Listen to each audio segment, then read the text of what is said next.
Can you own one of every single US coin that was ever made? A new collector asked me this question not long ago, and so I wanted to talk about it a little bit. And depending on what you mean by that question, the answer can range from anything from yes to maybe to absolutely not. So, we're going to talk about the complexity of what it means to acquire one of every single US coin and try and shape that up a little bit so it makes a little more sense of why that can possibly happen, but not likely, and in some cases you absolutely cannot. When you start out in coin collecting, a lot of times you're trying to fill an album to complete a set. Have one of every single one of the coins for that particular type that's made. Maybe it's wheat pennies, you try and get one of all the different ones, Philadelphia, Denver, San Francisco, and you try and fill the entire album. Or a lot of people started with the state quarters years ago. They were trying to get one of every single state in Philadelphia and Denver minted, and possibly even the San Francisco proofs. Filling albums to try and complete a set is something that a lot of collectors do kind of gravitate towards. It's something that's historically been a way of collecting US coins. And it's honestly an interesting way to do it, to try and put together a full set. But can you do that with every single US coin to the point where you have all of the coins that the US ever made? And the answer to that is possibly. There are some limitations, and it's going to depend on what you mean by every coin the US has ever made. So the US has made coins that are made for different purposes. Some of them are circulation business strike coins. These are ones that were made for the purpose of going out into circulation to be used as currency. The Mint has also, however, made other special types of coins, such as proof coins intended for collectors to obtain. And they've also made things called patterns. These patterns were ones that were kind of a test or a trial of different designs or metals, different things. They were kind of experimental types of coins. And they're ones that were not intended to be circulated, very rarely ever get circulated, because most of them look completely different than anything you've ever seen before, and are very scarce. So, depending on what you actually mean by that, will narrow down what you're trying to get. If you're trying to get one of everything, including patterns, including things that are super obscure that the US has made that is technically a US coin, the answer is probably no, because there are some coins you cannot legally obtain. You can't own them. Some coins were not intended to be released from the mint. They were intended to be kept by the mint and destroyed, such as the 1964 peace dollar that's infamous at this point. There are rumors that some of those do exist out there, and I've talked to several dealers who swear they've held one in their hand and it actually exists. There are people who actually own them, and I covered that in my illegal coins to own video about a couple of years ago, even, where I talked about how those are not something you can just buy because they were not intended to go out to the public. There are also some coins that are just only owned by the Smithsonian, like the 1849 Double Eagle. There's only one of them, and the Smithsonian has it. So, I mean, that one's just not even obtainable. You could never get it unless you pull a national treasure. I'm gonna steal 1849 proof Double Eagle. However, if you exclude those, the ones that are just unobtainable because they're just not there to be had, or will give you time behind bars for having it, because I mean, who wants to go to jail for a metal disc? Then you get down to the area of ones that are actually obtainable. Well, that's actually difficult as well, because even excluding the patterns where none of them are available to collectors, sometimes there is a pattern where there are two examples. One of them the Smithsonian has, and one of them a big-time collector has. So having an example of that would be having to pry it out of the hands of somebody who's really motivated to have it. And you could, in theory, collect, if you had enough money, all of those US coins, including the patterns that are super rare, but that would be astronomically expensive just to obtain the patterns themselves. Now you get into the issue of also rare proof coins, extremely rare stuff like the Zerbe proof, where Farron Zerbe had a couple hundred Morgan dollars made for him in 1921, probably somewhere between 150 and 200 of those that weren't technically a proof, and those are extremely rare because you have less than probably a couple hundred of those existing, and they're pretty pricey, although they're not as pricey as the 95 Morgan, which is like 6 times more common, but that's besides the point. And then you get those really obscure and expensive things like branch mint proofs, where you had some of the branch mints that made proof coins. Those proofs get pricey not only because of scarcity, but because it's a New Orleans proof. Who wouldn't think that's pretty cool if you collect New Orleans mint stuff? If you're talking about Morgan dollars, there are people who are paying tons of money just to get one of those 95 Morgans in a series that is extremely widely collected in the US. So that coin alone, just to complete a full Morgan set with a 95, gets really, really expensive. And then there's another complication too, especially when you get back to like the early coppers. There are a lot of different die varieties in that. And you might say, I don't want to get into varieties, I don't want to do double dies, all that kind of stuff. And I'm not talking about that. They differ.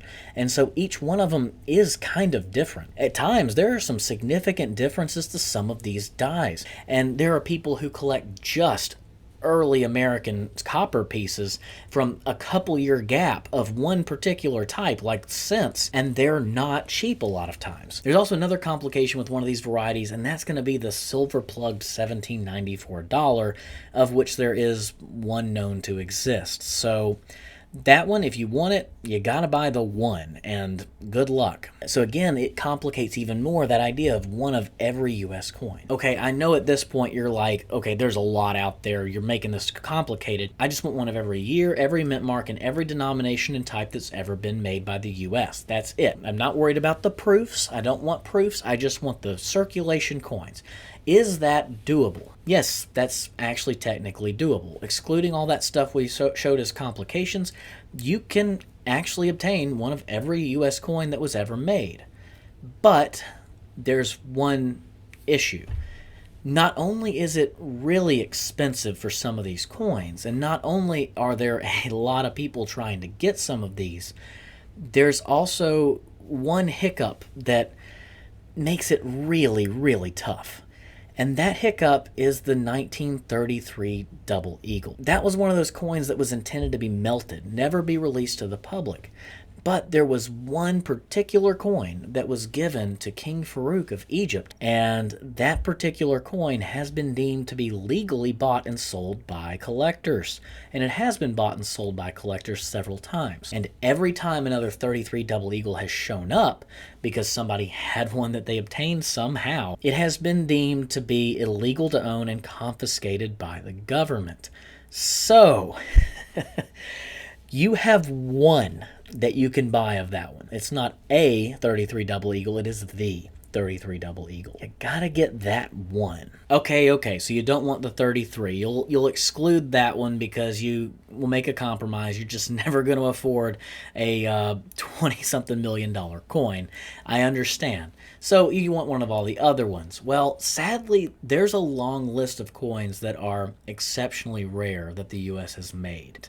So it's gonna be pretty darn expensive if you want to get one of every single one. When you get into a series like Capbus Gold $2.50 pieces, I mean, you have a coin in there with a mintage of 2,700 that's exceptionally rare. So you're probably not gonna find that 1808 very easily, and when you do, even a low-grade example is gonna be pretty steep, definitely over 5 figures. I mean, at least excluding patterns, you're not gonna have to go into like the $4 Stellas. I mean, God help you if you're trying to put together that. Or take, for example, the 1796 $2.50. There were only 963 of those made, so that's a pricey coin in any grade. And we've got to at least mention the 1792 half dime, which was our first US coin made after the coinage act. And yes, it is pronounced dime. It's French, y'all. With a mintage of only 1,500 and a strong desirability among collectors, it's one that's at least going to set you back probably 50 grand. But I don't want to dampen your hopes and dreams of owning one of every single US coin. Theoretically, it is possible to do, with the exclusion of like that stuff you just can't own or just there's none available to own.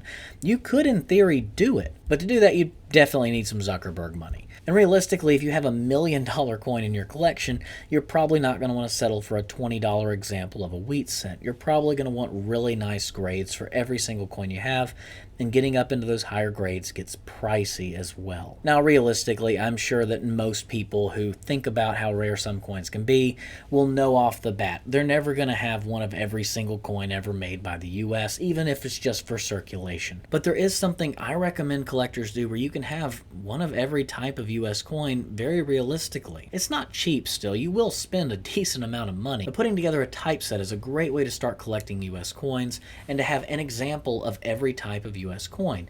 And you can really pick what you want to do with a typeset. A typeset basically is one of every type of coin. You're not trying to get every year. You're not trying to worry about the key dates. You're not trying necessarily to get a particular condition. You can really build it how you want to. I know of people putting together typesets of error coins. They're trying to get an error coin in every single type of US coin. That can get kind of pricey, but still it's kind of cool. You could do a lowball typeset where you try and get the lowest grade of every type of US coin. Or you could try and get like a super nice coin for every single one. Or you can even do a key date typeset. That gets really expensive, but try and get the key date from every single US coin type. Putting together a key date typeset would probably be a really good investment. Why am I not trying to do that? That's a great idea. Now, realistically, a key date typeset is going to be unobtainable, like we mentioned, for a lot of those, like that 1808 $2.50 and the 33 Double Eagle for a lot of collectors. So putting together still a solid coin in those different types is a great way to do it. However you end up collecting it, there's many ways to do it. I mean, you could even exclude the gold coins altogether, and you can literally show people the different types of coins we've had and how they've changed over time. And you wouldn't believe how many people have been amazed that we had cents that are so large. Now, most people have never seen a large cent before, so they don't know they even exist. Or the obsolete denominations like the 2 cents, the 3 cents, the gold pieces, the 20 cents, all that kind of stuff. Nobody sees that kind of stuff anymore. Just it doesn't float around in circulation. The chances it shows up in a bankroll are pretty much impossible. Being able to pull that stuff out and show somebody, hey, this is something we used to have, it's pretty cool. And realistically, if you were to get like a Dansko typeset, yeah, you will have a couple coins in there you have to spend $300 to $500 just to get a low-grade example on, because those seeded dollars are not cheap. But you could realistically put together a full typeset for around $2,000, even with those tougher denominations, and that's kind of cool in my opinion. I used to have a typeset that was pretty low in grade. I was just trying to get anything and everything that would go into it, so I really compromised on that one. I ended up selling it, and then I thought, I wished I hadn't sold it. I did like being able to pull that out and show people, hey, have you ever seen this type of coin before? It was kind of fun. So I decided to do it again, but this time I'm trying to get everything in a nicer condition. I'm not necessarily going for mint state on everything, although maybe one day I'll upgrade them all into mint state. We'll see. But for now, I'm just trying to get the nicest coin I can that's in an affordable price range for the coin. And so far, the most expensive coin I have in there is actually the one I bought today. It was a Flying Eagle cent in a really nice AU. And although I did splurge for a pretty nice Flying Eagle, I did so because the 1859 laurel wreath Indian head cent next to it is an Unk Details, and it looks really good still. And I didn't want such a beautiful denomination coin like the Flying Eagle to pale in comparison to an Indian head cent, because I really like Flying Eagles, and I would hate for that coin to be trumped by the 59 right next to it. But I still have some holes in the set, and I'm trying to wait until I find a coin I really like and can afford before I fill the hole instead of just shoving whatever I've got in there. But what I'm trying to get at is you can have one of every US coin without buying one of every single year of US coin.